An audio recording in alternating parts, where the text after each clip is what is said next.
So the former governor of Edo State, Adams Oshiomhole, said 700 and something thieves are better than one big thief. He was actually referring to the former CBN governor under the leadership or under former president Muhammadu Buhari. This guy, I don't know if we can call Diezani Alison Madueke a saint, or maybe Abacha a minor thief, and then call Emefiele a major thief until his own investigations are completed, because EFCC is yet to complete their investigation on Emefiele. As of today, the EFCC recovered an estate in Abuja in Lokogoma measuring 150,500 square meters, containing 753 units of duplexes and other apartments belonging to this man, Godwin Emefiele. He almost made the whole country dry.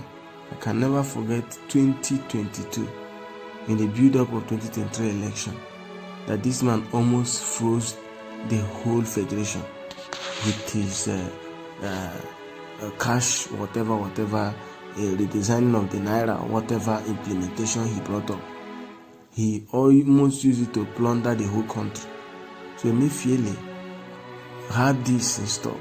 While at it, this man, bought fleet of cars that he used for his election campaign. I don't think this man deserves any place in Nigeria again. He should remain in jail until all these huge sums, until all the amounts that he stole are recovered, whether in cash or in properties. Whatever thing that this man has stolen needs to be recovered, and the EFCC should be brutal with that. And even at the same as I condemn his actions, the same can should be used on Yahaya Bello, who almost stole the whole fund of Kogi State. Nobody should be treated as a saint here. Emefiele, I don't know whether I'm to call Diezani Alison Madueke a saint, or maybe to call Abacha a saint, because Abacha too almost took the whole resources from the federation. But then Abacha died in power, so there was no time to investigate him or whatever. Diezani Alison Madueke bought properties, did a whole lot of stuff, bought jewelries that could be used to feed the whole state. But she ran away, and she's a citizen of another country, and that's what is helping her. But Emefiele, this is the height of it. Now this is the biggest asset that EFCC has ever recovered since 2023 of its inception. This Emefiele is a wicked man, I can admit. I don't care about what you think about him. Don't care about the views or opinions you have about him. He is a very wicked man. I will never forgive him for that cash crunch. We are using Naira to buy Naira. 10,000, you use 400 to withdraw 10,000. Sometimes 500, 1,000. Sometimes 2,000, use 2,000 to withdraw 10,000.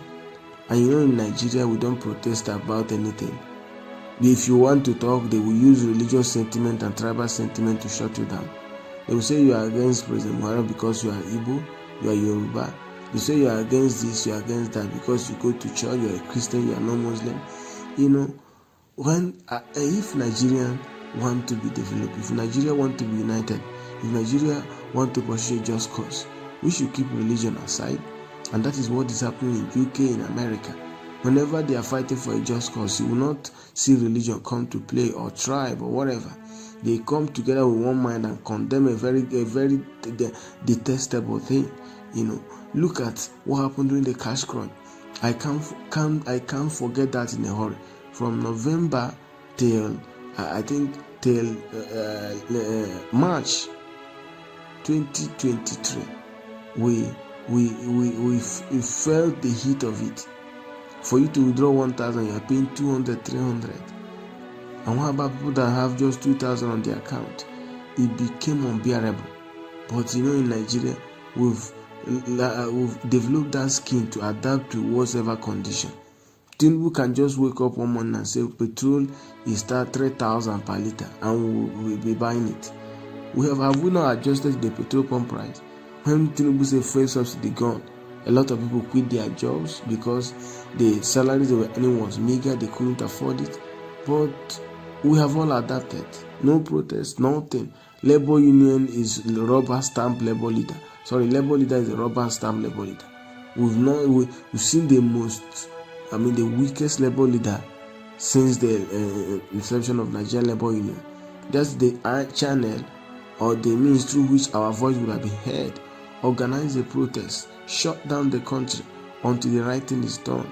But we have Joe Ajero, and that's why they're beating him back and forth, because he fails to do what he's supposed to do. How can you, propose a strike, organize strike? You call it off today, Monday. The next day you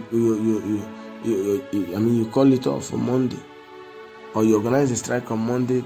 Tuesday you call it off. Wednesday you are thinking about organizing another one. You don't have character. You are not disciplined. You are not serious with a job. So Emefiele is a big thief, and I'm glad that the EFCC is doing that. But my problem with the EFCC is that all this stuff, money, assets, properties they are recovering, where is it going to? Can you come up a day and say, look, all these assets from politicians and other we've recovered, all the loot we've recovered, this is where it is written to good. This is what is what we have done with it. This is what the government have done with it. So this man deserves a special place, sorry to say, even in hell.